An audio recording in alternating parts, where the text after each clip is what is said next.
it would just capture Arteta's tenure in terms of the years that we challenged for the title, to lose it on goal difference with the lead we had because City scored more goals.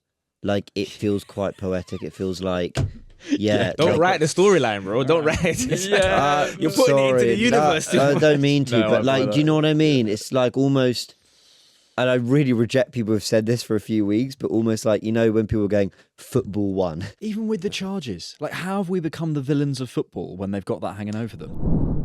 Hello, everyone. Hello. Alex, Amenya, James, welcome to this is your emergency pod. This is not my emergency pod. We're not going to be writing on pieces of paper, but I have given you a question. My question to you three, Arsenal fans and fantastic creators, links to all will be in the description, is what is driving you mad here? Because I've written down a whole host of different things. I've spoken about Arsenal a lot this season because, of course, huge club, and you are top of the league. Doesn't feel like Depends it. when this comes out. yeah. But yeah, you spoke about conflict on your match reaction, James, yesterday. And I think I had conflicting feelings on all of this. So I kind of want to talk about a lot of conflicting comments that I've written down here, and then try and get into the sort of the bones of this in the sense of like, what is going wrong here? Can it be fixed? And kind of try and understand where you guys are all at. Is everyone okay? Yeah, just about. It's be fun. So the question I had was, what is driving you mad? Does anyone want to go first in terms of what is driving you mad? I feel like you had the conflict thing, which I think is a good point. Yeah. Well, I mean, the conflict for me was we played quite well. We, we by Arsenal standards had a go. We were competitive. We had chances, but like, who cares? Because it's like, again, we were good in Paris. We had a good go. Donnarumma makes big saves. That guy again, and but we didn't get the goal. And then the quality of other players came through, like Shirky, like Haaland, like last year. I can't remember who scored against us.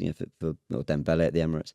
Just feels like so often we're talking about the quality of other players for other teams overcoming our quality. So I appreciate the efforts. Good effort. Well done. Yeah, there's probably not a lot in it. But once again, for a fourth year in a row, the quality has let us down. I think because you got Arsenal, you got this game. Because this is something I wrote as well. It's not about this game, and it is about this game. Yeah. Which doesn't make any sense, right? But you're all nodding. So let's talk about the game then first and foremost. Do you think that you played well against Man City? I'd say, like, in isolation, I think I kind of agree. I'm not really mad at the performance at all. I know most people, and I'd argue your viewership is quite a level-headed, irrational kind of people. So that's why I'm happy to be here, because people are going to be expecting people to crash out and then the rage rate, Arsenal, whatever. But realistically, when the game was finished, it was more like, I'm upset because we've lost, and, the title's in City's hands and our hands, obviously level on points if we all win our games. But the performance itself, I expected, especially after Shirky scored, I thought, all right, we're going to wilt away a little bit. A bit like the Carabao final, where that performance for me, that's the point where I was like, okay, this is, not only have you kind of like embarrassed yourselves, but you show me that you don't really have the minerals. Whereas yesterday, or whenever this is coming out, the game against City, I thought, you know what? I can hear this. They've fought for it from minute one. They've pressed aggressively for as long as possible. And there are encouraging signs that they can potentially win the last 5 games. Will that happen? I don't know, but I can't be that angry at the performance. It's like you said, difference in quality when you've got the likes of Shirky being able to go through 3 or 4 man by himself, and then obviously Haaland in the end getting his goal. So it's unfortunate, but me personally, for about 6 months, I've expected that loss, whether we were 8 points clear, 2 points clear. So it already, in my mind, was a loss. Regardless. Really? Yeah. That's interesting. So did you all feel that way? I didn't personally. What about you, Alex? Were you... I'd sort of say I wasn't that frustrated yesterday. I was more just upset that we lost the game. The frustrations come from the Bournemouths, the Wolves. It's those games, and you don't get 4 points for beating City. Like, it's still 3 points. You know what I mean? So I think I can't speak for all Arsenal fans. I'll just speak for myself. I think the thing for me has been living in this tension that we spoke about, which is you're top of the league, but you're playing poorly. You've got a striker who's your top scorer who a lot of people aren't convinced about. You've got a team who are looking desperate need of winning something, who don't seem to be fighting. You've got the position we're in the Champions League, right? Like, just objectively, we beat a team 4-0 earlier this season who were playing over two legs with the second leg at home as an advantage to get into the first Champions League final since 2006 and potentially be one game from a Champions League, something never done in 140 years of Arsenal Football Club. And we're like... And Jules Breach is going, are you frustrated with that? Do you know what I mean? And but you kind of are frustrated with that. And it's the maddest thing being an Arsenal fan right now. Cognitive dissonance everywhere. It's the maddest thing. I don't know if you want to go here now and please feel free to absolutely everywhere. move away from this. But I think the main thing for me at the moment is, I would say 3 out of the 4 of the last 4 seasons, and if you guys agree, we've arrived into this point in the season, April and May, looking gassed. We look gassed physically. We haven't got our best players on the pitch, and the players that we do have on the pitch don't look like they're in the right moment, in the right form. Who's in form for City? Cherki scored. Bernardo Silva played unbelievably, outmuscled Havertz. How do you visualise the gasness? What do you mean by that? So I think... Because I wouldn't say that... I didn't feel you're totally running out of steam yesterday. I think, obviously, the goal... There's a miscommunication there in terms of sort of the press, and it's obviously not connected. So there are those gaps from that point of view. But what makes you think that? I look at individuals who we know, right? And like Odegaard, he's doing an unbelievable job, but he's just been out with an injury. He didn't look quite at the level. I think Declan Rice is on fumes right now. Like, I think he's been brilliant this season. He's playing on fumes. Zubimendi, there were some encouraging signs again against Sporting. What signs? There were some encouraging signs against Sporting, but he looks to me a little bit behind himself. Gabriel, similarly. Ben White comes on, he doesn't look at the physical level. There's a lot of these guys that are there. Now, in previous seasons, you know me, I'm going, yeah, but if we just go to the summer, if we do this, and actually, super duper Mick. I get that. We've arrived 3 out of 4 seasons. We've arrived at the same point. To me, and I could be wrong, looking physically out, but mainly, James, psychologically, somewhere else. Look like we want to be on the Sun Loungers. That or is it overwhelmed? Possibly. We had Dan Abrahams here last week, and it was he's an amazing sports psychologist. He was on the Overlap as well, like later in the week, and we kind of got into all of that, and it could be everyone 100%. Because the reason I say put forward this sort of objection to the sort of gasness is like that feeling is maybe coming from, to your point, feeling overwhelmed as a group, overwhelmed by the situation, and also kind of the tactical side, which is probably my biggest bugbear, the more I sit with it, of sort of technically being able to get yourself out of trouble, which means that your form is better, which means that you're playing better. Because Cherki, for example, he's not this physical like behemoth, is he? But he's so technically good. He looks so fresh. And I think this is what Pep does. He manages to time the run so well that he gets into this position every year. I just want to come back to what you said just then, because I think it's a couple of things. The squad we've added to, we bought 8 players last summer. I think it's partly the game model and the sort of the lack of energy that the playing in that way gives you, because goals give you that lift and that sort of momentum, whatever. I think it's partly, and I think a lot of it is Arteta has this thing, and it's in his messaging. It's what's been brilliant, and also what's his sort of double-edged sword. Everything is, you're at it from minute one. Every moment matters. Every game matters. Fire. Everything is there, and that, I think, for me, over the course of a season, begins to wear you down. And my current working theory, which could be wrong, and I'd love to hear your guys' thoughts, is that intensity from August the 4th every year just gets to them and they go, oh.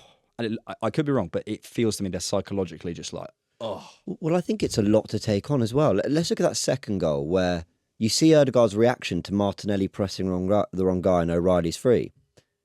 I think we kind of live in this world, maybe under Mikel Arteta, where that's a massive error.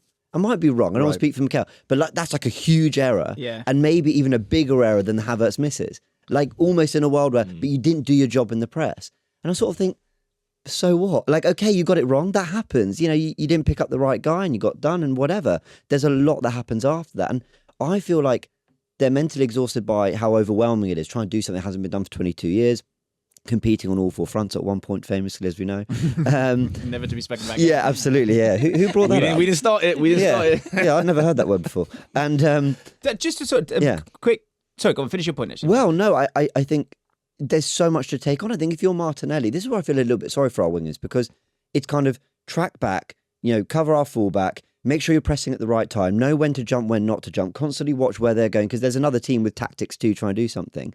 And if you get it wrong, it's like, oh no. And then when we do win it back, please be in the right place and please have all the energy and like the dynamism, the flair and the bravery to now go beat the man and take everything on because there's more bravery expected from the wingers than anyone else in the team. And that's why I think there's just like an exhaustion from the team. You see Odegaard's reaction like, oh no, you've lost your man. And it's like, it shouldn't be that deep, but it is. And back to the game model. If you believed that the game model would, you make that mistake, but you're going to get another 3, 4, 5 chances, then that isn't such a psychological problem. Yes. Yeah, it's not as big of a deal. I actually was watching some of the clips back last night, and there's moments where Cherky gives the ball away like horrifically. Yeah. Like a stupid pass. And also, Mark Gay, there's one of the best, the best chance, probably, second best chance, the Havertz one where Odegaard passes it to him. That comes from Mark Gay kind of but trying to burst, getting pickpocketed by Martinelli.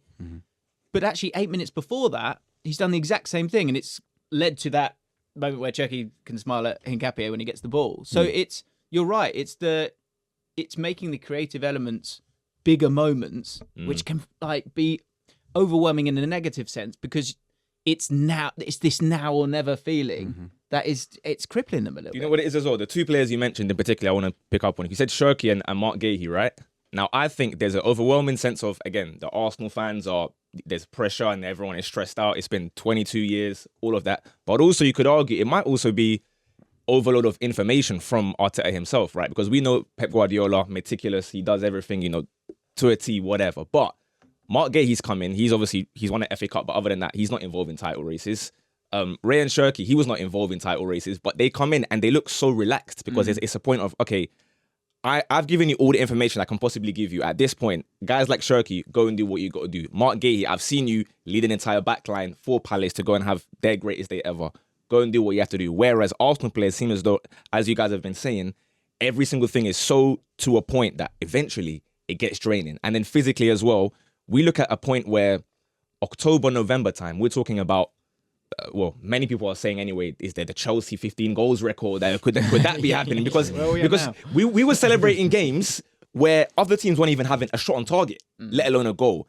But I think one of the big reasons for that is you're having every single time you lose the ball, 11 men running back. And obviously we're praising it. That's incredible. Great teamwork. But you can't do that for 50, 55 games a season. Right. Eventually, it is going to take its toll. So you combine the physical aspect with maybe information overload. And then on top of that, you've got a fan base who are so on edge that they are booing, granted a terrible loss to Bournemouth, but they are booing a team top of the league and in the Champions League semi-final. It's a lot to deal with. And unfortunately, some of them are showing that maybe they don't quite have the capacity to burden that much. The information overload thing is interesting as well, because I would say actually they've got the same, we know how they play.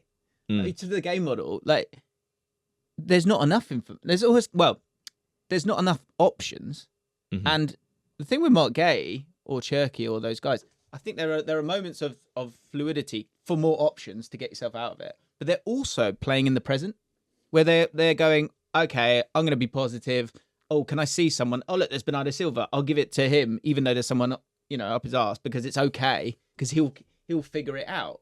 Whereas Arsenal, it's constantly that way, and there feels like there's this force field sometimes where I sent you a clip last night where I was like, because the Odegaard, I would like to talk about Odegaard because I see things on Twitter, and I said to you guys before we recorded, I watched a video of the 5 years of Arteta that we made last year because I thought, is there much difference? And to the point of conflict, I was like, I feel like I'm saying the same things again. Like, when you're a creator, you want to say something new, don't you? Yeah. Try being an Arsenal creator, mate. Yeah, you want to try to find something new there. And the Odegaard thing is fascinating to me because I like so many elements of him, but I don't see the same guy as before, where he had all those assists.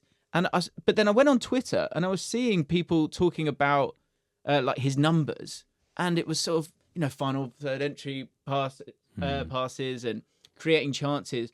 But when I broke it down in my head, he's still not playing those positive passes. He's still, in the last minute of the clip I showed you, he's still stepping outside instead of being brave and stepping inside. and that for me is a player playing not really in the present with the manager in the back of his mind, not in the good way. It's getting to the point where it's the bad way, and I think that is part of the April. That's one of the elements of the sort of April issues here, is that there's a sort of flow when it doesn't really matter, because you're kind of you're doing what you should do, and there's kind of confidence and calm in that. But now when you're feeling something, which of course they're going to feel, they've only got three. They're only allowed, it feels like, 3 answers. I think it all comes back to the game model for me, and I think on Odegaard, because he is the... Where are you all at with Odegaard? Well, I think he's the coach on the pitch, which is the point, is the problem in some sense. On the game model, I think the big thing, we talk about this all the time, like the big thing, if Mikel Arteta was sat there, I don't think I could argue particularly well. I mean, I'd be nowhere near him, but even someone with the UEFA Pro license probably couldn't argue, because I think what he's done is he's gone, right, I've looked at 100,000 football games, and I've worked out that if you put the ball into this area enough times, you have a best chance of winning. And if you keep this shape enough chance, you have the best chance of winning. And basically, we keep doing the right thing, and eventually the margins will fall for you. And that is Odegaard as a player. Just keep doing the right thing, even in which makes logical sense. Which makes complete logical sense as a game model, which is why if he was sat there, we couldn't argue with it. Yep. Just keep doing the right thing, keep putting the ball in the box, and something will happen. But what it doesn't, and every game model has a shadow. So so I like that as a game model, but you have to account for the shadow. Sorry, what do you mean by shadow? By shadow, I mean, if you're keeping the ball, say it's complete control, Pep 17, 18, just keep the ball, the shadow might be, okay, do you create enough chances? Whatever it is, right, there's always something that is going to be against it.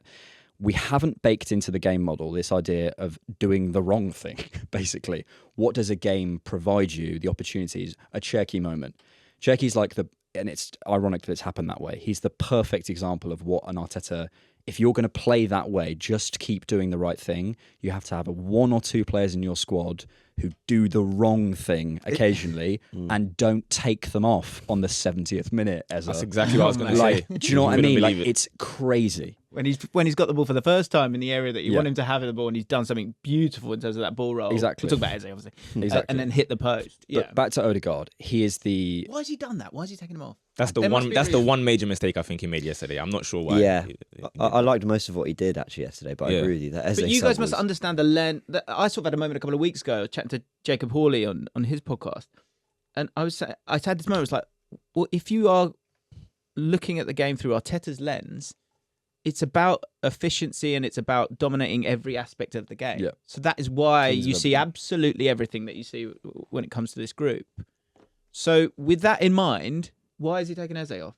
Is it just a physical thing? You've not got the Champions League in the week. I'm not even sure about the physical thing, because Odegaard is someone that's just come back from injury, right? Obviously Eze as well, but again, we are not in the doctors or whatever. We're not the physio, so we don't know that.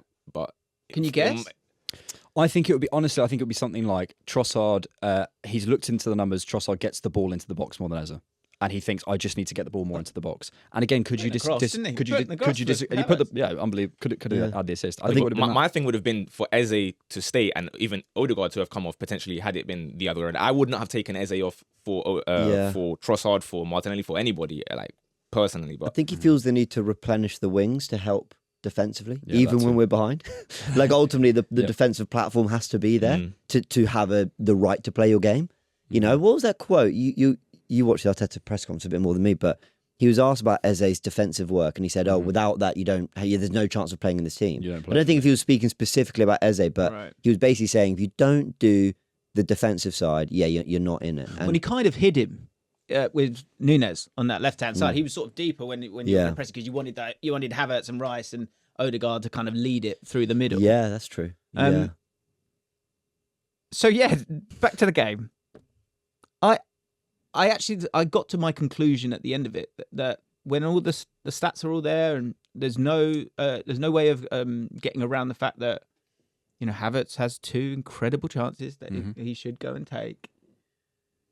But I just cannot get away from the lack of risk. And when I look at PSG and Bayern Munich and Man City in terms of how they're getting, when you're talking about them getting to this level of form, it's due to a front line that has great profiles, that fullbacks that have, flexibility in how they want to play, but also sort of the ability to just, the moments where Silva and Rodri just essentially are two centre-backs, just popping it around Odegaard. It's that freedom that needs to be afforded to the elite for you to be the elite. That's kind of where I'm at with it. And so systematically it worked. You got the crosses in, blah, blah, blah. But to your point, it is about this game and it isn't about this game. That, okay, you should have got a draw from the game. Like, fine. Yep. The bigger concern is the next 5 and the last 5. And specifically in 2026, we've been, since the turn of the year, the game model and the risk factor in particular has just fallen off a cliff. And I don't think it's been pressed home enough that not taking any risks is also a risk. Like as it is in life. As the great Thomas Frank said. Oh yeah, of course. Hey, good dude. But next manager. But it is a risk. And like, I think what frustrates me is, again, back to what I was just saying, like, I'm sure he's right that actually, Alex, if you put the ball into this area, you tend to give more chances away, and that leads to da-da-da. I'm sure he can make a really clear answer for it. But no Arsenal fan is asking for like murder ball Villa through the centre of the pitch. We're asking for one pass. Did you see, you might have seen it because there was a clip that went around from the Sporting game, first leg, Rice is giving it to Odegaard and Odegaard just keeps passing it back. It's the perfect, I don't know if this is the right word, apotheosis? That feels like the right word. Super. I've never good word. Of Arteta ball. It's like, basically, I don't want it in the dangerous areas because I think, basically I feel, if I could sum this up, the fear of losing is bigger than the love of winning within the model. That's what it is. Yeah. It's mitigate risk, ensure we know how good the Premier League is. I don't think there is a manager in the sport who understands the current tactical meta maybe as good as Mikel Arteta in terms of the Premier League. Or maybe understanding is wrong. Thinks about it as much. Maybe understanding is a different thing. Thinks about the tactical meta of what Premier League teams can do to you, how much they can hurt you. Look at Bournemouth, look at Brentford. I bet he waxes lyrical about all this stuff behind the scenes. And it means he plays to that. We always talk about this. He plays to that game and sort of it's to everyone's game. And to your point, like, it's not necessarily about City. It's about 2026 and the lack of risk we've taken overall, which has caught up with us. And I mean, we could have gone 12 clear, but we're now probably going to be equal. There's definitely something about how we played that I think there's not a lot of simplicity in it. I mean, if you look at Man City, for example, they've got a 6 who can run a game of football. I mean, he might be the best to ever do it, but they've got wingers who beat their fullbacks. They've got a 10 who's creative and creates chances. And they've got a goal scorer who scores goals. Basically, we've got a striker who is really good at helping us in build up and get out the press. We've got a 10 who is really good at coming out the block. We've got wingers who are really good at protecting the fullbacks. And we've got a 6 who covers in the wide areas really nicely. Yeah. Like... It's like, do you know what I mean? Is this a problem we have created? Possibly. Yeah, maybe. It's our fault. Speaking personally for a second, like, in terms of, like, the channel, the work I do from a tactical point of view. So it's your fault that I'm not going to win the league. I'd rather not take the blame, if that's okay. But I do agree with the idea that sometimes there's only so complicated you can get with it. Like, to your point about the second goal, the press was off, fine, but Donnarumma's looked forward. Nick O'Reilly's gone from wide to an inside channel. He's then got on the ball and he has driven at them. Then he's given it to Doku, who's done this like gorgeous little where he's gone inside. Nick O'Reilly's continued his run. And the thing that no one has spoken about is that 6 who could just sit there and be careful is in the box taking 2 players out of the game. Yeah. So it's that one moment, but it's about going and winning it. Yep. It's about going and affecting it. And the thing that's doing my head in is the Odegaard thing. I messaged JJ Ball. I messaged so many people going, am I losing my mind here? Because I messaged you saying about, I wanted to see Declan Rice put in a Gerrard performance. Mm-hmm. Like, if you think of that 3 in midfield, we all know what they can do. Stop fucking about and go and win it. Like, go and solve it. Like, whereas like Bernardo Silva, he'll just come and solve it. Or Rodri go, well, I want to go and score, so I'll go and solve it. Like, that's the thing that I'm now getting to a point where I'm like, we've all gone, Arteta's immense. We know he's immense. this is not good enough. Yeah. Yeah, I'm glad you brought up Odegaard. Did you see a moment? This is such a small moment from the second half where he did get the ball on the edge of the box and he tried to like sort of flick it from his left to his right boot and get round a play and he got tackled. And it was like, I can imagine in his head, he's like, oh, I tried a thing. And it's like, but you're a 10, you can get things wrong, go again, have a go. Like, I remember watching comps of him when he was sort of 17, breaking on the scene, and he was a player who could kind of make some magic happen. And you think, has it been coached out of him? Is it confidence? I don't really know, but Odegaard's such a funny one because there are a lot of players in this Arsenal team that, quite frankly, I'm sort of kind of done with. It sounds bad because they might still win things. But I think come the summer, whether we win or not, this is the end of an era for me. This is the end of a group that now it's time to kind of start again. For all his bad performances over the last few years, I don't see Odegaard as part of that. I keep thinking that in a dream world, in a parallel universe where Luis Enrique came and took this Arsenal team, I reckon Odegaard would look brilliant. In a floating midfield three with runners in behind, freedom to express himself. I think he looked fantastic. I won't forget the performances of 22, 23 and 23, 24. 15 Premier League goals I think he got in his best season. So I think that's still there. But so many players, and it's particularly the attackers, I think have really been stripped of personality. Yep. And that's kind of my biggest issue with Arteta. Yep. It's really like, Trossard was a moment's player and I can't remember his last moment. Yep. And that's kind of my biggest frustration. Because Odegaard, he's not the problem. There is a problem. Yes, that's the thing that I'm struggling with him because you're right. We've seen that guy. We know who that guy is. But it's like they've got their head up and they're looking and they can literally only see the passing network. Yep. Of like the last few years to the point of like the fans and obviously you've got the horrible, the difficult concoction of like the media will be talking about it. Obviously, I have a problem in that. Back to the the football side of it is part of the issue again to this sort of kind of prescribed control element.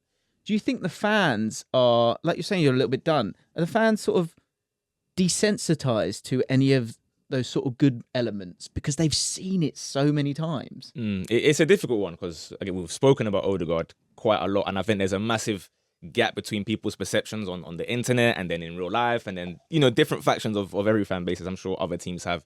For me, it was like I'm seeing you do good things and you're leading the press and whatnot, right? And it was an incredible press that we had in the first, let's say, 30 minutes before City took control with Bernardo and Nico O'Reilly and stuff. However, Shirky getting the goal that he did shows us that like my number 10's best quality on display shouldn't be you're sick at pressing. Do you know what I mean? It can't be about pressing. Three years ago, you're really good at it. Like 3 years ago, we were talking about like the ozone layer, which was anything outside the edge of the D.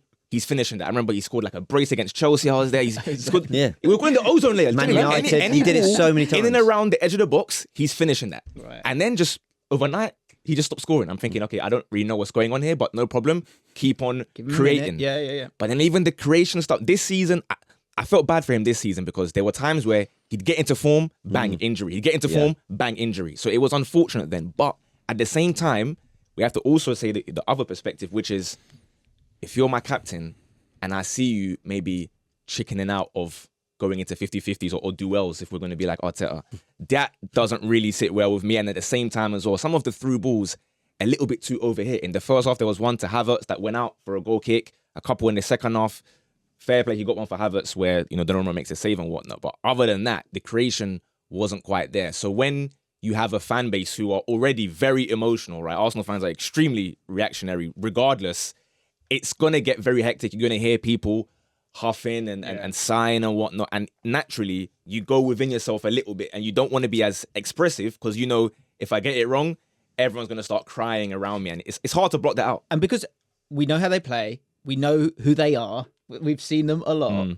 Sometimes you get to this point, I've got worse as the years have gone on. And so maybe I'm there with it. So like, guys, whoever's watching, listening, let me know, am I going too far with this? But sometimes you get to a point with a player and you go, I can't unsee this now. And you then end up, you're sort of looking for it a lot of the time. Yeah. And I think that can start to sort of, it probably inevitably will break down the confidence of a player a little bit, or it starts to put them into a bit of a box that they can't get out of.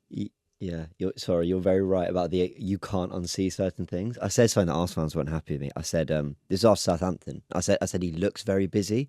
Like I was like, I won't be fooled. Odegaard likes to look busy. Now look, I was harsh because I genuinely think he's trying. I actually don't question his efforts whatsoever. Of course. But he does have this kind of buzziness, this kind of, give me the ball and I'm shimmying it. I'm like, we haven't gone anywhere. We haven't. That all looked good, but we haven't gone anywhere. Yeah. And that's not his fault. That's his style. But I think it's maybe just been so long because I actually agree with you, Emmanuel, massively there. He wasn't actually having that bad a season. It was only really January where I think he got bullied by Elliot Anderson at Forest and he never really got into it after that. But before that, even with the injuries, I actually liked his performances. Came on against Newcastle, made a difference. You're thinking, right, let's just try to get him fit, get him back into some form. But then I think Arteta then goes a certain way, like Eze in the 10, which I don't think was ever the idea. So then he's kind of sticking with that. Why so then, not? Why was it never the idea? Yeah. Because he prioritises out of possession stuff. Right. That's it. Yeah, also because when he signed him, like everyone saw the left wing as the big problem. Yeah. And I think we thought, well, it could be Madueke, and he just didn't do that. And then we thought, okay, well then it's not going to be Martin and Trossard because we've seen enough years of this. So it could be Eze because he's not going to drop his captain Odegaard. Brings him on at Anfield on the left, starts him at Forest on the left. Odegaard gets injured, Sonny's in the 10. I'm thinking, was this ever part of the plan? It's a bit like Havertz up front now. A lot of people going, he's our best striker. It's like, let's please not forget that he was signed to replace Granit Xhaka. And yes, there was always a degree of he can play up front, but for the first 4 months, that was the experiment. And I sometimes wonder, well, how intentional was this all from Mikel? Or has he kind of fallen on something that's kind of worked? But if this was never the plan, then are we surprised when it doesn't quite work? Yeah. I don't know. I've got off on a bit of a tangent. No. There, And but Havertz is an interesting one too, right? I think we need to talk about it. Yeah, you had to talk about him on your reaction yesterday straight away. Well, yeah, because he's a great example of two things at once as well. Because hold-up play was good. Hold-up was miles better than Gyökeres.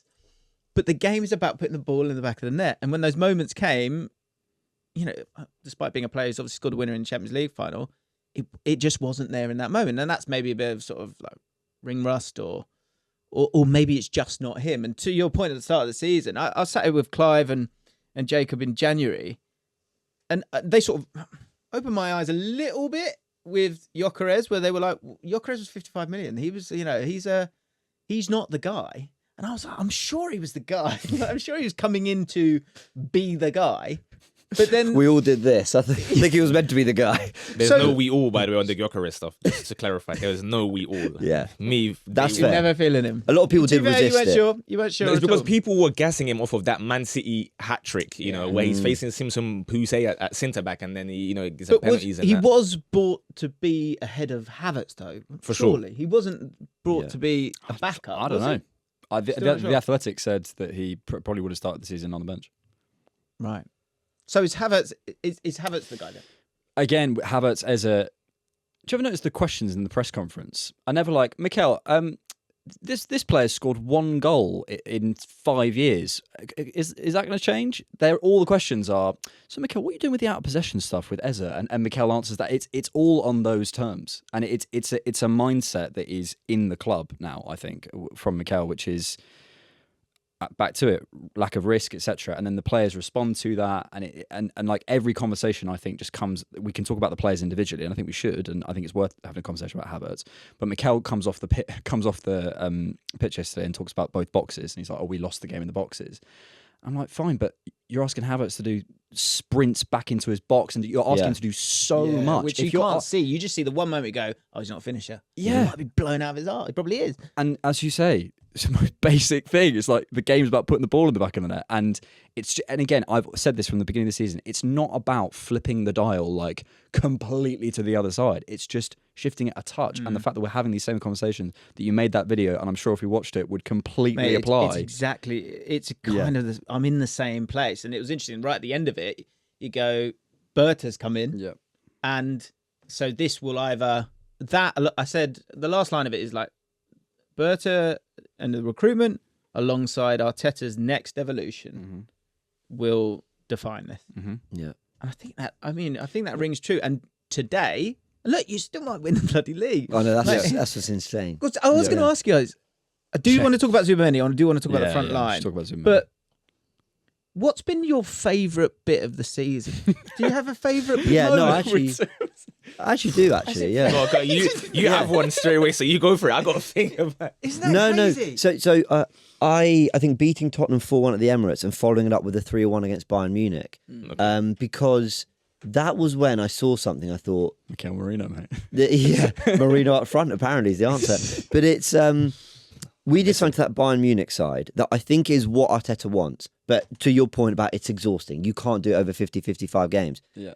Bayern Munich came to the Emirates for 45 minutes, kept the ball so well. And we were following, we were man-marking Harry Kane, and we were sussing it out. We go 1-0 up through a set piece, they get one back. Second half, we went, right, just turn on the gas, just go for it now. And we overwhelmed them. Right. And Bayern Munich were like, this is like maybe the best team in the world. With the ball and without the ball.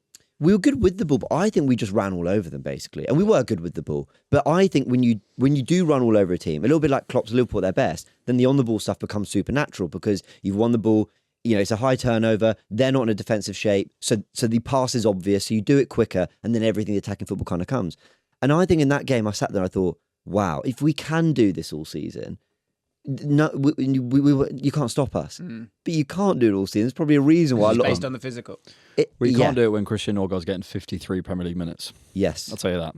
Well, yeah. So, Yeah. I mean, Yeah. to this Zubimendi, to give Odegaard a bit of a breather here, if Zubimendi's 3 years into his time at Arsenal, the feeling around him would be very, very different. 100%. I think part of the issue for Odegaard is that he's been there throughout all of this, and you've seen that, great captain and player that you're kind of like, hang on, what's wrong here? Zubimendi, obviously, is a smaller data set, but look, we were all so excited about him coming into the team, and I thought that was the next evolution of like, here he is, he gets on it. And there's been moments, hasn't there, where like you feel like you're seeing a better version of Declan Rice, but he's lost. He's lost a bit, isn't He's he? lost. What's going on there? I think he's lost his identity. I think at the beginning of the season there was a kind of I heard someone describe it like it's not a pivot, it's a pairing. I was like, I like that. They sort of both go forward a little bit, both drop in a little bit. He does whatever. go forward more than the Yeah. image I had in my head at the start of the season. A guy I work with, George, talks about him like all the time. He's more of closer to a Gundogan, which I quite like that comparison. I'm like, okay, yeah, cool. He's not dropping out the block. He's not the metronome. He's doesn't seem to be winning the second balls in the same way he was, say, in November. Like, and we'll talk about the reasons in a second. He's not getting forward as much. Against Sporting, he had a couple of moments, but in 2026, he's not stepping into the box and scoring in the same way he was at the beginning of the season. He's lost himself, and Declan Rice is getting through so much running and so much football that you're just going like... And Zubimendi, especially in these big games, he's made some big mistakes as well. Some big mistakes. I wonder, this is pure conjecture, I don't know. Before this season, because for Spain, Rodri starts, right? So for Sociedad, how many like big, huge fixtures has he? I don't know, and that could be just my lack of understanding and knowledge. My question is that experience of big fixtures is certainly to the same intensity of Arsenal, like that's what I mean, zero, and the same pressure. So, but I think back to it. Sorry to keep banging this drum. Mikel's model is at it every moment, every game. We have to win, even if it's Port Vale. So then he'll start Zubimendi because that is the right in inverted commas thing to do. He'll just keep playing Zubimendi, and we get to this point in the season, and I see Zubimendi has lost his identity. I don't see that pairing anymore. But I think you're gassed, mate. You look gassed to me. That's again, maybe disagree, but like, he doesn't look right. Well, the thing I always find really difficult to comment on, because I think maybe to a degree I shouldn't even be commenting on tactics, but we all watch football and maybe have played to some degree. I have no idea about the physical condition of these players. There'll be real physios, scientists and data behind the scenes. But there is a slightly worrying trend where Bukayo Saka, 4 years ago, there's a clip of me on AFTV saying, I think we should rest him for Watford away, but he plays. Yeah. And, it's like 4 years ago, and now we're at a point where he hasn't looked good this season. He had a very serious injury last season. Now we don't know what's going on. Why is he not back? What's going on? Jurgen Timber, back off an ACL, played so much football last season. We refused to sign a right back to sort of maybe help out a little bit. And now you might be seeing the effects of it too. Gabriel had a bad hamstring injury. He's not looked quite the same more recently. Declan Rice, we kind of worry about him. He's gassing out an important part of the season. Kai Havertz, I remember away at Wolves, 10 men, he collapses on the floor when we get the 1-0 win because he's absolutely exhausted. Yeah. And then not long after, he gets a bad hamstring injury and then follows up with another big injury after that. Basically missed all of 2025. Sometimes 1 + 1 + 1 does equals 3. Yeah. And I'm starting to look at it and go, oh my word, is this a bigger problem? Sorry, go on. To go to your point, do you not think, maybe there's also an instance where, before we get to Zubimendi, we are slightly overrating this squad depth and the backup? Because I'm going to be real. Yeah. I don't want to see Rice come off. I can't lie. I don't like. I saw Norgard against Southampton, and I now understand why he has 53 minutes. Obviously, that's still far too low. But the likes of Saka, I'll be honest with you, I don't really want to see Madueke playing. So it's tough. Let me put this to you because I've got this written down. One of the things. So I had what's gone wrong here. It was like tactical, psychological, squad building, management. To the squad building, I've written: was the floor raised enough, and has it been used enough? So for me personally, of the transfers, and I have videos dating back to summertime, whatever, that there wasn't a single one really that I was gassed by. Mosquera is the one that has surprised me because I wasn't really expecting, anything. And he came on at Anfield. He was class. He done his thing. But Zubimendi, from seeing him last year and against Casemiro, who was washed last year, by the way, I said, not really sure about that. He then plays Old Trafford, Anfield. Again, I'm like, I don't really want my 6 or if he wants to be an 8, I don't want him hiding from the ball when I go to away ground. You're meant to be the one that you're a Spanish guy. We saw you in the Euros final. You're meant to be calling for the ball. So I wasn't really keen on that. Then, to be fair, you asked a question earlier on one of my favourite periods, probably his last good game, the Aston Villa one, where we beat them at the Emirates, like 4-1 or something. That period there, we were slapping Inter's head. We slapped Atleti's head. That was all great. But unfortunately, these, like, Gyökeres, again, it was like, yeah, okay, cool. You scored, 100 goals, Liga NOS. You done so much Club World Cup coverage. What were the Portuguese teams doing there? Like, at that point, the Liga NOS rep has to go down. Yeah, quite, the Portuguese team were, I don't know if they were just trolling or clip farming. I don't know what was going on there. So the signings we've made, personally, haven't been enough for me to say, yeah, you know what? I'm happy for key starters to be benched, right? Unfortunately, Timber, big respect for your hamstrings, but you have to play every game, bro. Saka, you got to play. But then you get to a point here where you're here, where Mosquera he's too top heavy to be playing against Doku. I mean, like I nearly put it in my video, and then I thought, who the fuck am I to say he's a bit too top heavy? It's Doku, you've got to get low. Like, the guy would like destroy anyone, right? But that's what Pep's brilliant at in terms of navigating. Like Cherky, we're all going crazy about him. He hasn't played. He didn't play. Yeah. So it's the other games where you have to go, and he did this years ago, and so Arteta should know this. Where you go, look, there's 25 of you. You're all going to play 25 games. It's just those certain games, and to the point of like confidence when it comes to the big games. If you need Madueke to be on fire, you need to sort of essentially kind of platform him in those games where the quality of the opposition is a little bit lower to go and win those games. And that's why Timber's not there. That's why Saka's not there, because you go, it'll be all right until it's not. Yeah, and they break. And I'm like, I understand what you're saying about the squad depth. Christian Norgard was captain of Brentford, and like, think how we spoke about Brentford. Like, he's able to play in the Premier League, and if he looks a certain way in our system, then that's on us. Do you know what I mean? Him? That's what I mean. I would then rather go buy someone with legs or whatever. There was lots of players out there. Do you think to that sort of the recruiting side of it? There's the use of them. There's the like how kind of good is that floor, but there's also the sense of like Thogden came on in that game. So again, it's not about that game, but it is about that game. Like, what would have been the correct way of moving last summer? Or is it because he's not used them?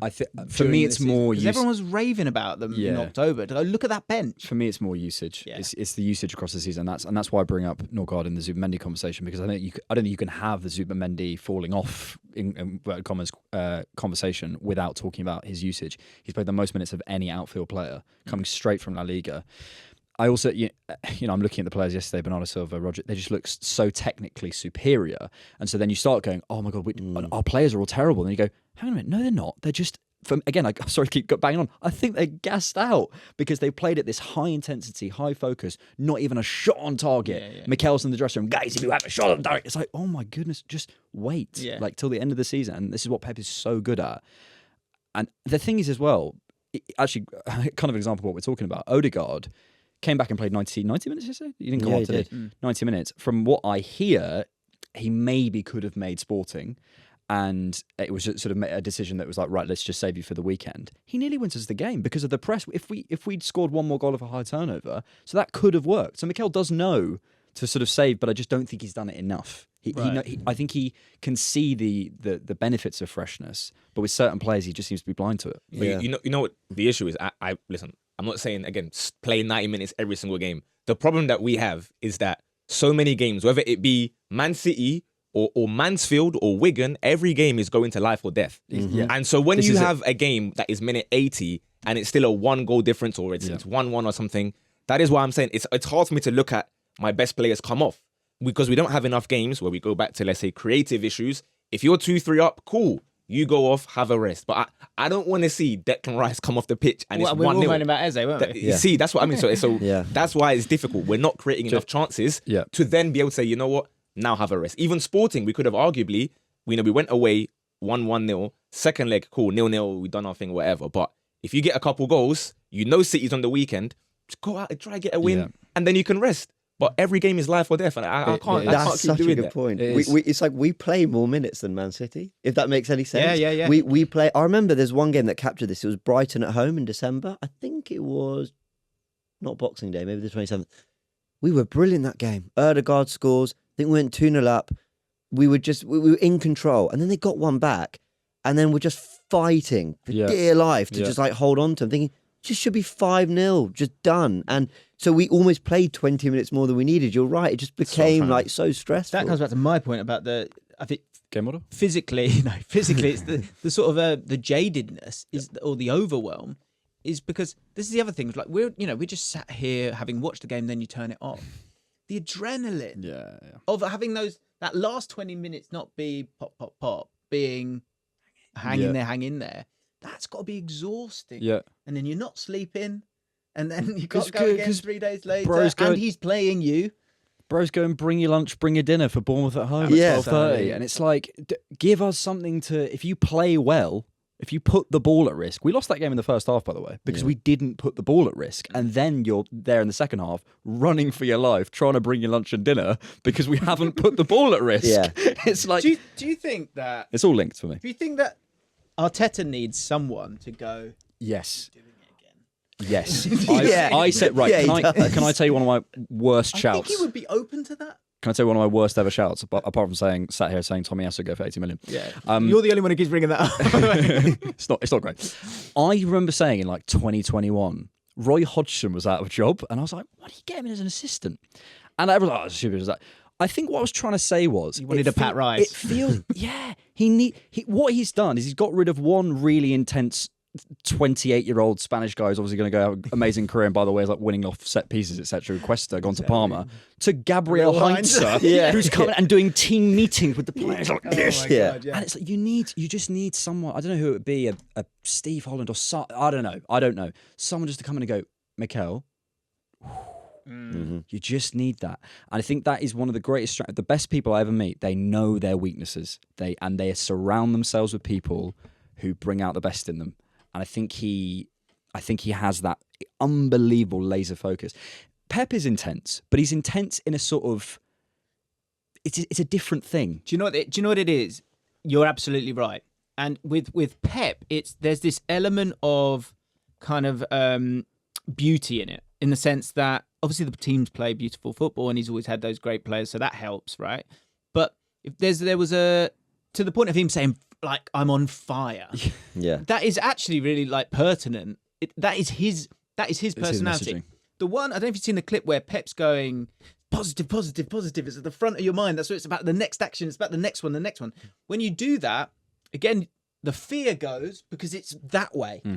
Whereas this being on fire thing, he lit a fire. If you were on fire, no, James, he lit a fire. I'm not joking. Yeah. But you'd be panicking, wouldn't you? If you go, if I'm on fire, I'll be panicking. If I'm just going, no, next action, the future. I fully hear that, and listen, obviously it's a bit of a strange thing for him to say and whatnot. However, at the same time, when Pep's going through a bad time and he's saying, I don't want to get demonetized or whatever, but he's scratching his head and then he's saying, he wants to do certain things. It's like he can say that because he's won things, right? So it's normal. But someone saying they're on fire, I don't think they're that dissimilar. Like in terms of someone saying that I want to do something with my life because I'm losing that, or I've drawn to, was it final or whatever, 3-3 in a bad spell. Then when things are going well, you're not hearing him say, I'm on fire, I'm doing this. But unfortunately, he's trying to spark something in the players because, again, he's seen externally, you got the City fan drinking the bottle, everyone's laughing, you're getting trolled. Something has to give where you say, you know what, I'm not going to accept this anymore. And to be fair to him, rather than put all the blame, on the players. He's kind of saying, listen, it's on me. Like, again, my chest is here. I just think it's so intense, and I which is why he's brilliant. Two things could be true, Yeah, exactly. right? It's the tension. But I also think, and I said this to Dan last week, and he was sort of like, maybe. But actually, to be honest, he was more no than anything. I think he should go, we're going to try our best. Yeah. And Can you make your point about humanity? 'Cause I think it's brilliant. Sorry. I forgot it. What did I It was such a sick point. because I'm sick of this shit. Win the fucking time. Last week on the pod. His messaging. So this is my biggest issue. So the intensity thing, I actually agree with everything that's been said. But my biggest problem is I don't connect with his message anymore. So when I'm hearing like, bring your lunch, bring your dinner, and I'm going to the Bournemouth game and I'm up, I'm early, I've had my breakfast, I've had my yogurt. Okay, Mikel, let's go. You're supposed to bring that. You're right. I know. Yeah, I should have. And I get to the game and Raya, foot on the ball. No, I can't. I'm thinking. Yeah, it doesn't. Yeah, there's no synergy with those two things. There's just and so my biggest issue, but his messaging for me has been a problem for quite a while. I go back to January 2025, where I think it was Charles Watt. Sorry, Charles, if I've got this wrong. I think he asked in the press conference about lack of goals and whether there's a problem, whether we feel we need to recruit, something like that. And Arteta went, well, over the last 12 months, we scored the most goals in the Premier League, so I don't really think goals is a problem. And then 2 weeks later, we really need a striker. Like, they're really working hard. I'm thinking, we knew this, but now it's confused and nothing's changed, but you're just a bit more annoyed. So now that's the message you want to get across. I've had Arsenal fans, a lot of them love Arteta, and trust, I'm so grateful for like the work up to this point. He's got us competitive and the great work he's done. I appreciate it. I've made many a video on it, but I haven't connected to him for a long time in the way like Liverpool fans did with Klopp. And it's not just because he won things. They connected before as well. And I really struggled. I hear things and I kind of go, all right, okay. He's trying to be a bit too But bulletproof. it's the humanity. Yeah. This is the point you're making. Like, we're trying. We're really trying. We're really trying. And like, I cannot tell you how far that would go. Yeah. Because I think that little bit of vulnerability would go a huge amount. Because I think, like anything, right? Like content, right? I think people can see it. And do you know, as content creators, you'll see other content creators who do a video go, I know what you're doing there. Yep. You'll see it, right? Or like shorts, right? One person has this great formula of shorts, and then we've now got these other people who are doing the similar thing, and you're like, you can sort of spidey senses can spot it. And I think we're now seeing it with managers now. I think that's with the sort of Liam Senior, like the difficulties. Exactly who I was having. thinking when you were saying that as well. That's Yeah. exactly. It's kind of like there is that feeling that you're like you're sort of you're trying something here. You're trying to fake it till you make it, which I appreciate that endeavor. Like we're all doing. I'm doing that every day. But I think with Arteta, that I think of his impressive-ness. But I want to know. I don't know. I want to know who you are. Yeah, it's the humanity. Did you see when he said the fire comment and then he followed it up with, do you know how hard I've worked to get here? That was my favourite bit. I was like, thank you, Mikel. Right. Yes, you have. Like, talk your shit. Who am I, a YouTuber, to like, call out certain things? But I like that side of him. And actually, to be fair, okay, we got through Sporting, and there was a performance on the pitch that I connected with against Man City, whether we won or not. I thought, okay, but you couldn't doubt they were. There's no doubt that they're trying their best. 100%. No, we cannot question that. The players, the manager, are trying their best, but the ideas just feel a bit wrong. And I know you want to talk about the attack, and I think a lot of it comes to that, the attacking recruitment, where he's prioritised maybe tactical functionality over actually just being a very good footballer. So George Tucker asks, thank you for this, George. I think questions on Arsenal's attacking investment, and what they actually think Arteta's plan was with the different profiles, but sticking with playing players that don't work and resorting back to Odegaard and Havertz. He didn't put a question mark at the end, but the general statement. Doesn't count. So yeah, another phrase that because we all talk a lot about football, you end up finding these little phrases that you have. For me, I always, as a fan that will see teams go up from the Championship or whatever league that you've been in. In that league in particular, I would always say that there'll be a team that they're just a bit too good. They're just, and I would say that you have to be too good because there are variables, and so you need, again, enough solutions, or just being a little bit too good to get yourself out of a bind. with Man City and that, with Doku, he's just a bit too good at that, isn't he? Haaland is just a bit too good. Semenyo, with the form that he's had and where he is in his career, and he's just a bit too good. And Cherki's just a bit too good. For Arsenal, that four, that the attacking players that you've got and the players that have come in as well, that's where it sounds too simplistic, but they're not too good. Aside from Saka, which I think is something we haven't actually touched on with the injuries that are there, which we have touched on the amount that they're playing, but so people were saying that Saka's been not up to it since the contract, but you still, the sort of momentum that he will provide just naturally, even if he's not giving you the output, because he's just a little bit too good. That's been lost as well. People obviously will bring up, like, let's say, Saka's lack of numbers this season. He's definitely not been the level as previous years, but the fact that we're speaking about Doku so much, someone that has, I don't know, it's very, like 2 goals a season, but what he does is he gives, let's say, Mosquera or whatever fullback so much trouble that it allows O'Reilly to bomb forward. Bernardo can get forward. Doku's end product is actually kind of not very good if we're talking about this guy is way too good. But it's everything else he does, like you said, for Saka, that just creates so many chances that eventually one is going to go in. And I don't think we have players like that, nor the personalities. I'm someone that 2-3 summers ago, I'm trying to be championing Victor Osimhen, because that's someone that people say, but he's selfish, he's this, he's that. I'm thinking, I don't care what he's like as a person. And also, the fact that he gets so many assists. We saw Galatasaray against Liverpool. He played so many teams for Napoli and whatnot. Someone that is going to run into channels non-stop, 24/7, like a battering ram, to the corner flags even if he has to. So he does the best things that everyone praises Havertz for.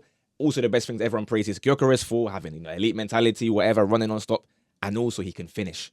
And he can get me my 20, 25 goals. He would be the perfect striker to say, you know what? Even in games where this horseshoe passing is not working, just lump it up to Osimhen every now and then. A bit like how they do for Haaland sometimes, right? City don't always play the quick little 1-2. Sometimes it's KDB, long ball to Haaland, right? Obviously not this season, but in previous years, KDB, long ball. But there were still to moments. Haaland. There was a moment where I think Rodri dropped in, gets it, then he kind of swaps with Silva, then swapped back again, got on the ball. And it might be, something's kind of going in the middle. And all of a sudden, Semenyo's gone.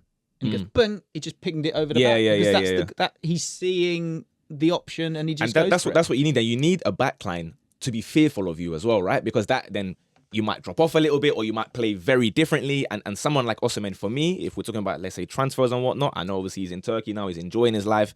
Me personally, I would have even started doing a GoFundMe if I had to try and get the money for him, because this is someone that would have changed our life.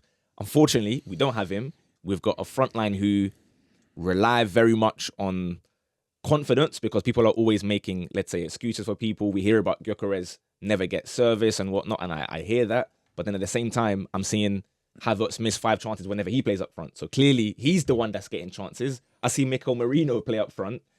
I miss Mikel Merino. That's something I never thought I would say that. Same. Because I'm watching before the injury or before Madrid last season. I'm not someone that was a Merino fan or anything like that. But then he's injured. I'm like, yo.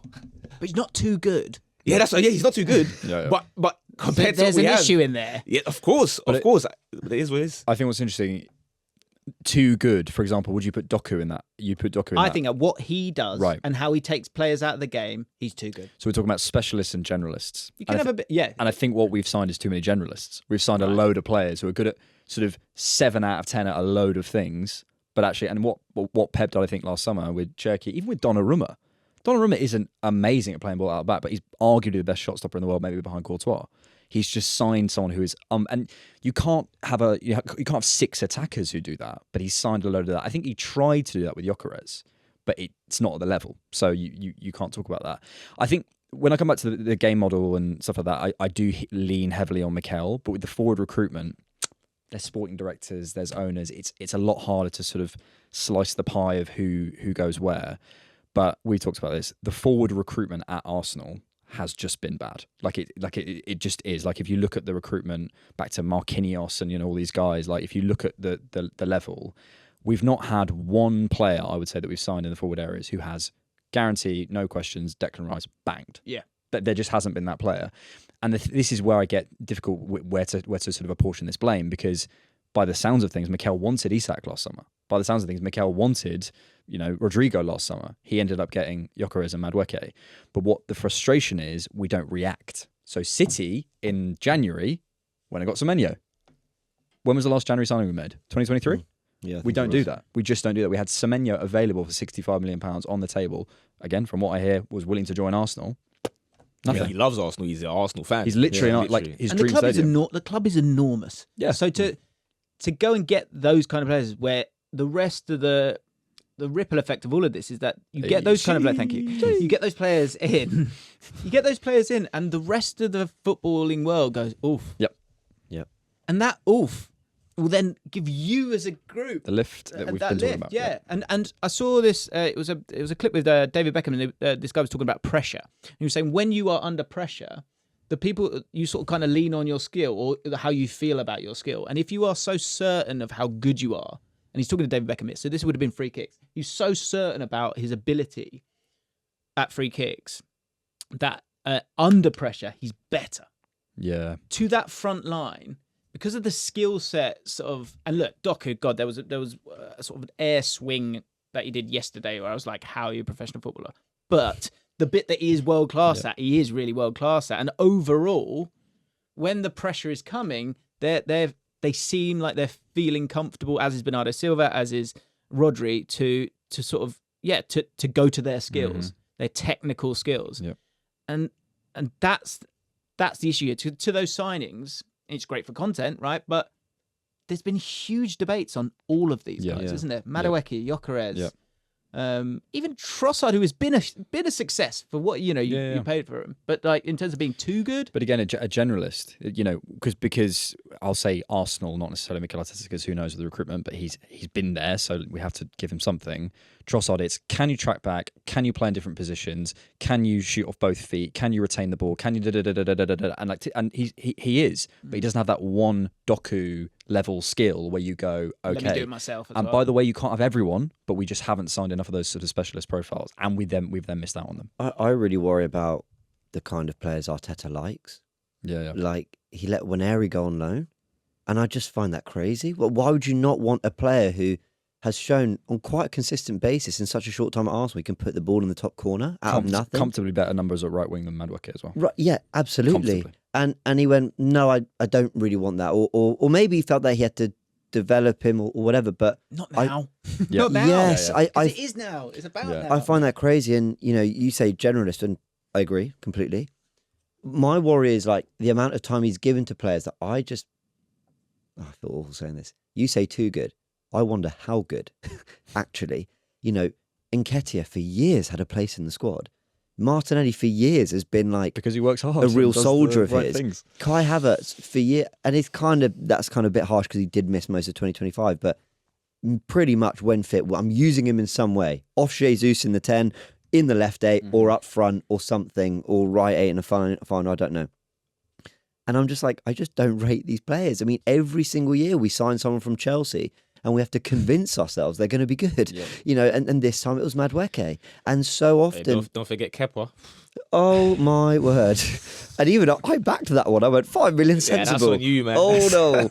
So, yeah, unsubscribe to my channel. But it's like I stop and I go, I really worry. When it comes to the defence...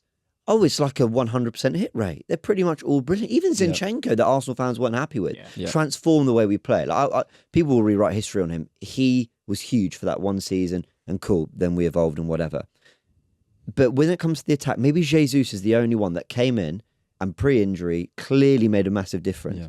But he's given so much time and actually then also removed time from others that I'm just so surprised. Like, why is this the footballer the set of footballers you value and not these ones? That really worries me. And I think because they all match his sort of do everything right, just keep going thing, it feels like it's led by Mikel. But I was looking for a house recently, and I was like looking on Rightmove, and I showed my girlfriend like, this is perfect, and she's like, no, here's all the things that I'm an idiot. Like you think you have your thing that you think is right about something, whether it's a house or a car, whatever it is. You need a second opinion. You need a strong second opinion, and whether that's Berta or Heinze, someone in the club just going, Mikel, mate. Like, I know you like the Madueke project, but we need to win today. So why not go with this? And again, we're commenting on dynamics we know nothing about. Yeah. So it's really, really hard. And what do I know? But the recruitment overall hasn't been right. And again, back to it, we don't in the press conferences. Like it feels like it's just like, oh, but they look good out of possession, or they do. We're not asking those questions. I find it really frustrating. You say that you're right. There's so much we don't know, but we do know that Waneri can hang at this level. We do know that Miles Lewis-Skelly can ball out of the Bernabeu, and these two are, for me, are being left out for less technically gifted footballers, and that worries me. So Nketiah, really differing opinions. I saw your 1 to 11. Many people thought he was. I actually gave him a good rating. I thought he did well. But actually, did he get us out the press at any point? Did he put in a good ball into it? We talk about he clamped down Semenyo, and so much. It's like we've been warped a little bit as Arsenal fans to go, well, that part of the game he did great, but look at O'Reilly. He shut down our winger, and then he was able to get the assist for the winning goal. He crashes at the back post and gets a goal. But it's broader than that because you've made your decision. Yeah. You've got 4 centre-backs. Yeah. Do you know what I mean? Yeah. And if it wasn't, say you swap those two, who are, you could say maybe not your first two, the next two are two people can play centre-back. Yeah. Like, they're better. And I'm surprised how much, I hadn't spotted how much you would miss Timber, but you absolutely do. Yeah. But he's already kind of made that decision. And I would just say, he was so ruthless to start with. Yes. And Aubameyang, Ozil. I mean, I guess you're seeing certain characters there, right? But it's culturally ruthless. But he's lost the ruthlessness with the guys now. Like, there could have been some of those guys who've gone, no. And I think a lot of you guys would have gone, okay. I think it's trickier when it's easier to get rid of guys when it's not your signings, right? Like, if you signed Madueke for 55 million, you told everyone, guys, believe in me, stop doing the petitions and whatnot. Then within one season to kind of like admit that you got it wrong is tougher than you come into a dressing room where Aubameyang, he's turning up to games late, he's doing whatever, Ozil has like whatever off-field stuff. It's a bit easier to say, okay, that wasn't my problem, but I'm here to just start fresh. You're here with me now. Whereas, like I say, the current players, it's a bit trickier. But I agree. The only thing I will say with Nwaneri, it's a tough one because at the time, when you have a squad that's already, let's say, bloated, if you will, you can't just assume that we're going to get injuries for long-term for Havertz, Odegaard, Eze, all at the same time in the position that Nwaneri primarily occupies. Then, of course, on the right, you've got Saka, Madueke and whatnot. So I kind of hear him on that one. I'm not as mad. Obviously, in hindsight, sure, keep Nwaneri because every single one in the same position went down at the same time. But he did need minutes. What worries me. So you listed all those players. What worries me is that he wants those players ahead of him. That's what concerns me. That's what even if he was to play him, you're going to get the best out of him anyway. Because of the Yeah, you're right. Basically, he probably struggled too. Yeah. No, I fully agree. But all I'm saying is it's difficult when you've just signed someone to convince everyone like, yo, I can't lie, Nwaneri. For me personally, I'd have started Max Dowman against Man City. Not even brought him off I'd have started Max Dowman. That's someone that is ridiculously fearless, that gives you the same, obviously he's not Shirky level, but in terms of the way that he thinks about football, right? He's not worried about the weight of 22 years, all the pressure. He will get the ball, no matter who is his opponent, he'll turn and he'll drive forward. That's something that breaks the game model or whatever we want to say, right? Because he's doing something different. Even bring him off the bench, but I know, in theory, he's a 16-year-old child. And so therefore, it's more reliable to bring someone like Trossard on, who you know, at a point in time, a year ago, 2 years ago, has delivered for you. Max Dowman obviously has, the one moment against Everton. So it's a tough one to balance. Yeah. Positive news. Arsenal are odds on to win, according to Opta. 72. Yeah, we're still, the supercomputer loves us, mate. Yeah. Let's go Opta. Looking forward, I don't. Opta's invited to the parade. Because I guess part of it is like the cleansing of your mind and then go, but there's so much wrapped up in all of this that's making it, this is why, you're top of the league and we're doing an emergency. Yeah, exactly. Yeah. That's the weird thing about it. What do you want to see? Like, how do you get the title? I was talking about this yesterday. I think if there was one thing you could implement, you can go, and there it is. More risk, because not only would I think that would free up our players we've spoken about and give us the lift that we need. It gives us that psychological thing to City that we've got 5 games and we intend to win all of them. I don't believe, and this famous last words, I'm guaranteed they're going to win all 6 now. I just don't think this is the City of 22-23 or 23-24 when they drop points in 10 games. They've already dropped points in 12. Last season, I think they dropped points in 17. So they're on to drop about the same as last year's disaster season, basically, or 2 less, I think it is. So this isn't the City that's going to just steamroll, I don't think. But to get there, to get over this fear, to get over this anxiety that is in everything, in the game model, in the fans, in the stadium, in the players, we have to find a lift, and that comes from taking more risks. It comes from putting the ball at risk. It comes from accessing zone 14, putting Eza in there and saying, do you know what, we're going to have one less man on the counter, but we're going to outscore you. And actually, to Arteta's credit, I liked the City lineup from that perspective. That lineup told me, I want to outscore you. More of that. More of that. It's hard against City. It is hard against City. But I think against Newcastle at home, we've got a week off, basically. Also, when have we come firing out the blocks this season? We grow into games slowly, just taking those risks. It's the risk as we keep coming back to this conservativeness, this insular play has put us in this position, and we have to address it. And again, it's not becoming Aston Villa and every single ball does that. It's just when you're in those positions, when Declan Rice sees Odegaard in the pocket, Odegaard, turn. Please turn. It's all that is, literally. And then we've got the players. These aren't... We go back to what you said earlier about Odegaard. Odegaard is not this terrible player. He scored 15 Premier League goals, was it? Yeah, he did in 22, 15 Premier League goals. Martinelli scored 15 Premier League goals. And he's now out he's doing left-back shifts. Just get him inside.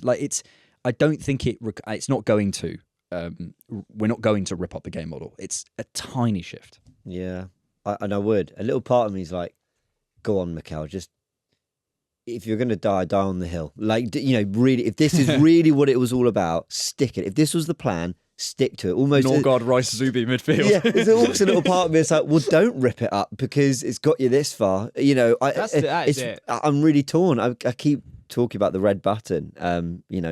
Would you hit it? And it basically it would tear everything up. You'd get Declan Rice as a right 8. You'd get Odegaard in the left 8. You'd get Martinelli on the inside. You'd get Lewis Skelly back in the team. You'd get all these things.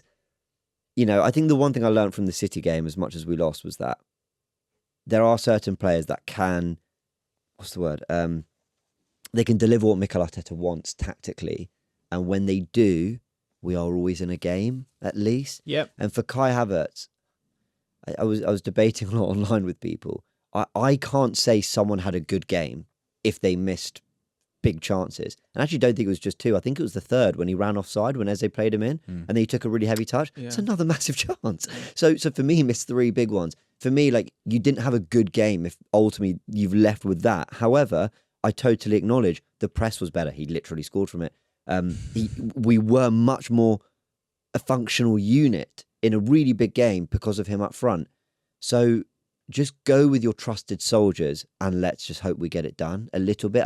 I don't know, and I know last week I bottled it and I said roll the dice, just go for it, but I don't actually know what you're going to get from that. I think he will basically just double down on everything he's done. But my point is it takes starting Eza having I said, remember we spoke about this, all it takes is one player to be in form. That is it. That could get us over the line. That's how close we are, which is the maddening thing.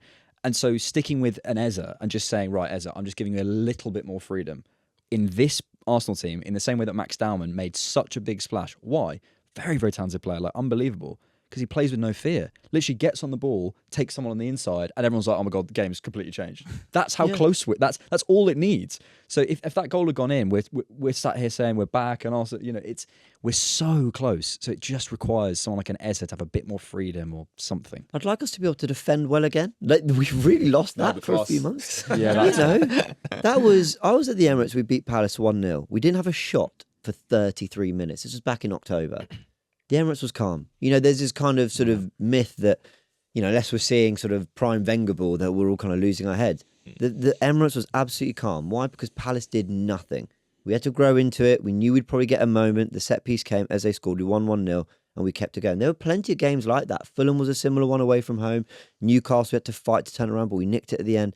And the Arsenal fans were praising of the efforts, but the things we were doing really well because it felt like something you could buy into. Cool. We don't create loads of chances, but you can't get anywhere near us. And City were the opposite. We go 5-1 up at Fulham, it ends 5-4, but we're going to outscore you.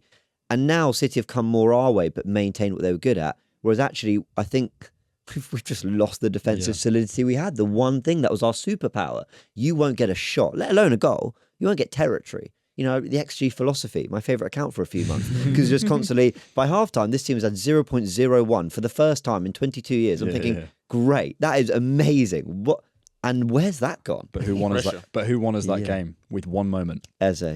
Yeah. I'll be honest. What do you want? I'm gonna say something that maybe you guys might agree, might not agree. One of the big reasons why I wasn't that angry yesterday, again, I mentioned it before, I expected to lose that game regardless. I still think Arsenal win the league. Yeah. I still think Arsenal win the league. I genuinely, it's not about like the fixtures or whatever, because people can say on paper Arsenal have. Do you think better there'll be a release fixtures. in the sense of being like a hunter again?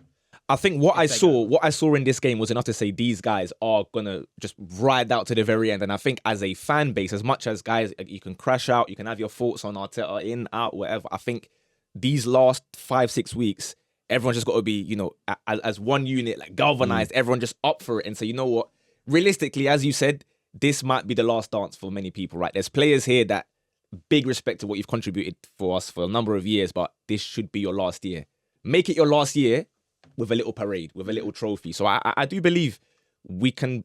It's all about the Newcastle game, I think. Obviously, it's always about the next game, but realistically, the Newcastle game, if Arsenal win that, I believe Arsenal win the league. I think City have 1 or 2 slip-ups in them. I think like 2 weeks ago, there was this website, it's like canarsenalwintheleague.com or whatever nonsense, right? Where you input the results and it does the calculations for you. And I tried to be as harsh as possible. I think I actually had a draw against Newcastle and then one other iffy result. City dropped points, in my opinion, anyway. I think it was Everton and Bournemouth, I believe they have. Now, that they might win all their games. I don't know. But I trust, after what I've seen now, that they can go on a bit of a run. It's 5 games. Obviously, you've got Atleti sandwich in between, but if you can't do it now, it's not, you can't go again. Plan A in the Champions League, I think you can stick with that. I think that's okay. I think in the league, you've got to go and win it. Yeah. So the 2 things I would say is, first of all, I would say, I think accept the nerves and go, we're going to give it a best shot. And take that away. I think he needs to accept that. I think that would be good for everyone involved instead of going, no, we're fine. Don't use the bottle word. Like, this is it. Like, live in that space and know that, yeah, we're afraid that this is going to happen, but we're going to give it absolutely everything. And then tactically for me, I would like to see, look, I don't know how far away Saka is, right? But even if he's not there, I'd like to see Eze and Havertz together. And I would like to see, I'd like to be a rule, to go, we play the way we play. Everyone knows how we play and we're really great at it. But if you see him, give it to him. Wherever he is, whoever's around him. Because honestly, I said it before he signed, I said it after the Liverpool game, and I know he played for my team. I get that. But forget, it's not about that. It's about creativity, spark, and going and beating the opposition. And he is a guy to go and rely on. Give him the ball when you see him. Yep. Just give it to your best players and let him try and create something and have players around him. Because defensively, you are strong. I think you'll be all right. That said, I think Man City, I wouldn't be surprised if they won every single game, sadly. What do you make of their fixtures? I don't. It's possibly pure copium, but I was looking at this there and just going, ooh. The only iffy thing is that some of the teams they play are going to probably have nothing to play for in terms of they might be chucking everything away for Europa League or Conference League and that. Essentially, all of them have got nothing to play for. We're both going to drop points. Basically, is my point. I think they win all of them. Sorry. Do you? Yeah, sadly. So you got City to win the league, I presume. I think, I think I'm fascinated to see where it goes from that, because it's not, you don't sack Arteta, but something has to change. Yeah, Right. someone has to change, and it might be Arteta, but someone. There will be something so, like, it would just capture Arteta's tenure in terms of the years that we challenged for the title, to lose it on goal difference with the lead we had because City scored more goals. Like, it feels quite poetic. It feels like, Don't write the storyline, bro. Don't write it. You're putting it into the universe. I don't mean to, but like, do you know what I mean? Yeah. It's like almost, and I really reject people who've said this for a few weeks, but almost like, when people are going, football won, you should be wanting to go for the game and wanting to score goals. That's the aim of it. And I don't believe you have to win the league that way. But I believe you have to be able to. I'm going to piss myself. No worries. I'm really No worries. Do you know what this? Do you know what this season?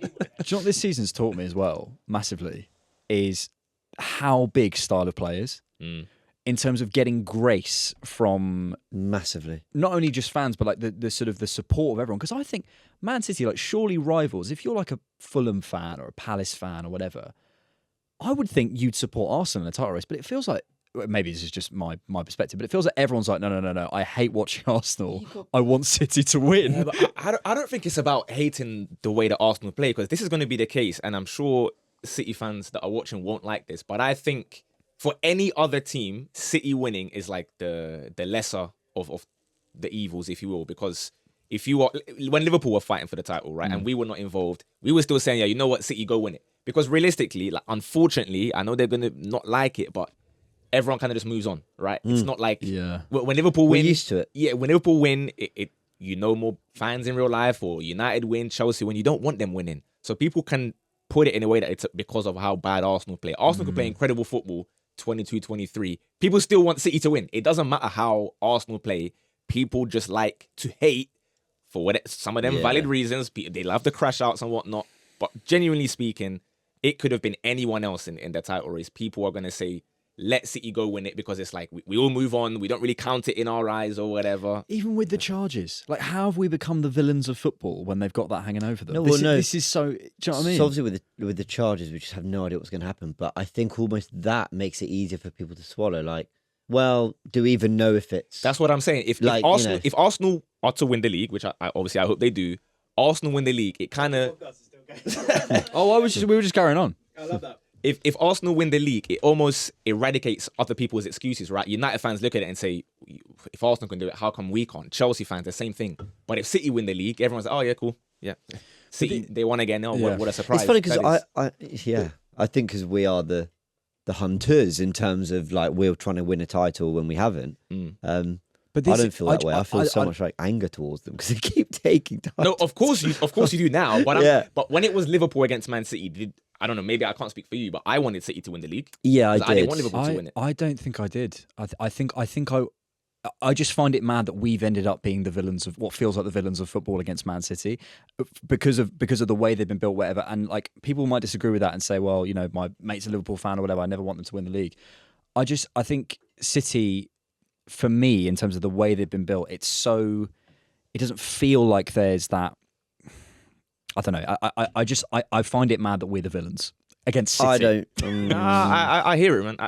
Listen, it's going to be the case. Like I said, when Liverpool were there, Liverpool were the villains because Liverpool are historically a bigger club. Their fans make a lot more noise on the internet. You have to expect that there are Arsenal fans who are very loud, very boisterous, very obnoxious, as is in every fan base. You can't be surprised that we are the villains. The 115 thing, until we actually find out what's happening, we're never actually going to know what the actual circumstances are. Club, you know, run by a nation state. And as a neutral, go on. As a neutral, and forget we're in the room, who would you want to, like at the beginning of the season, if you had you could pick A and B, Man City or Arsenal, who would you want to win?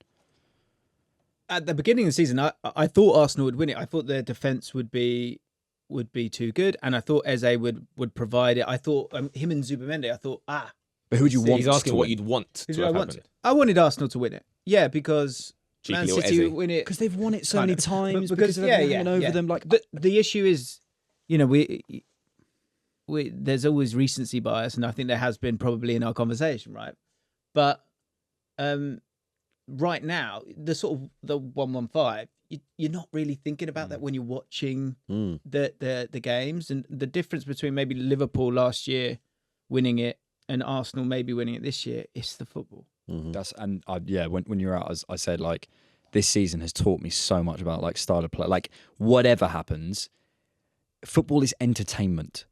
Like everyone, like we talk about it, we love it. Like it's the game that holds so much of my life. It is an entertainment product, and if I'm not entertained, I just lose the love of it. It's so important, and I think it's really brought that home to me. I think at the beginning of the season, I was like, just win. Yeah, and I can get away with a season of that, but That's I can't watch any more of it. And when people bring up like, no, I'm serious. I'm genuinely serious. Like if we played like this again, say for example we didn't win it and we just did basically the same thing again, just bought more squad depth. I'm in quitting my job level. Genuinely, really, seriously, I can't watch it. Well, they it's so interesting. I get it. It was kind of why I was interested to talk to you guys because I'm like, Mike James. I watch them more than I watch my own team sometimes, and I'm like, I'm struggling with it a little bit. Bro, 100%. I was at the sporting game. Maybe I've just got a bad constitution. I couldn't stomach it. I was like, I cannot watch more of this. I'm so glad. Yeah, no, it's really bad. Seriously. But I think the sort of the antidote here as as someone who's obviously focusing on all the teams, is that actually, and this is great, is that the best is the most beautiful now, because it's about football's always about advantages. So, and you can choose what your advantages are. But actually, at the best of the best, you have to be physically capable like a PSG team, but you have to be technically brilliant as well. And you have to have variance to create solutions. And the solutions come from creativity. And because we've all seen the same kind of football, more so than this last 15 years, but then the 15 years before that there was all sorts going on, and you'd have those mavericks because there wasn't the same technology to analyze it all. Now with so much technology to analyze it all, it's changing all the time, and it's getting to that point where PSG, you have to have the rotations, and you have to have the ability to press and all those things. Got to have the sparkle to it. You have to at the top. It's what Pep saw last summer, I think. That's why he went for the Cherkis and the Donnarummas. Do you guys believe if, let's say, Arsenal, again, they crawl over the line, they win it by 1 point, do you believe Arsenal would play the same way next season? No. Just out of interest. Absolutely not. I think he must know that he has to change, but I think it's too late. The way that I see it's it, too late, because you'll lose efficiency overall. That's his fear. I definitely hear you. Again, this is all like there's no there's no like a guarantee, but the way I see it, with the amount of pressure that is again on everyone's shoulders right now, I've seen Arteta coach attacking fun, wonderful football to watch just 3 years ago. I know it's there somewhere. Yeah. I'm not saying dial it all the way back to 100, but I feel as though if the pressure of second again and everyone chanting and joking and memeing or whatever, if that is gone, you can now say, you know what, guys, there's not as much pressure. You can dial to like a little 7 or maybe even just halfway between what we saw back then, because I feel as though he's done whatever he's doing now because of all the things we're saying. He's looked at the meta of how to win, right? Because he tried playing wonderful football, it wasn't working. Then there was injuries. He done the squad depth. It's almost like we're kind of running out of logical reasons or let's say excuses to give now. But I feel as though if you do somehow win it now, okay, guys, we did it. Now we can relax. He's talking about people saying, yo, calm down a little bit. Trophy does that. But I think regardless, his overview of the season, don't worry about this bit. It is now. It's this. That's the problem. That is the issue, is the ability to finish. So when it gets tense, that's where it's clear as day now that there is an issue there that you need to solve. And what is that? Like, can he accept that issue goes freedom when you do get over the line, though, right? The one of the biggest issues we're having now is, again, I think they're playing within themselves. It's a lot of nerves and it's pressure. You have much less of that when you've done it before, and you know that you've done it, right? We mentioned Man City so many times. The players around them, the Bernardos and whatnot, they've been there. 6 titles, I think. Cherky's not done it. Cherky's not. No, but that's the point I made earlier, though. Cherky and Gay haven't been there. But when you're surrounded by guys who have, it becomes a lot easier for you to flow. I think there's an element of that, absolutely, because you can go, oh, there's Bernardo Silva, just give him the ball. But also, I think they themselves, back to the idea of, like, if you have the skill set, then when the pressure comes, but you've been afforded that the ability to go, no, you're great, go just sense and see it and do it. You then revert and trust in your skill. And that's what I think Cherky is doing. And that's what I think someone like Mark Gay is able to do as well. So I think it does come back to the quality of the players and the range of solutions that they can provide themselves as much as the team. Guys, thank you so much. Really, really enjoyed it. Good chat. I'm going to be talking to you about a quick keep or sell. If that's all right. Lovely. Cool. So we'll do that in just a second. There are links to everyone in the description. Amazing creators, all 3 of them. Wonderful at what you do. Finally, great to see both of you in person, by the way. Yeah. Just to say. Thanks for having us. Thank you. So yeah, if you enjoyed the podcast, please do follow the podcast and share it to people. And we'll speak soon.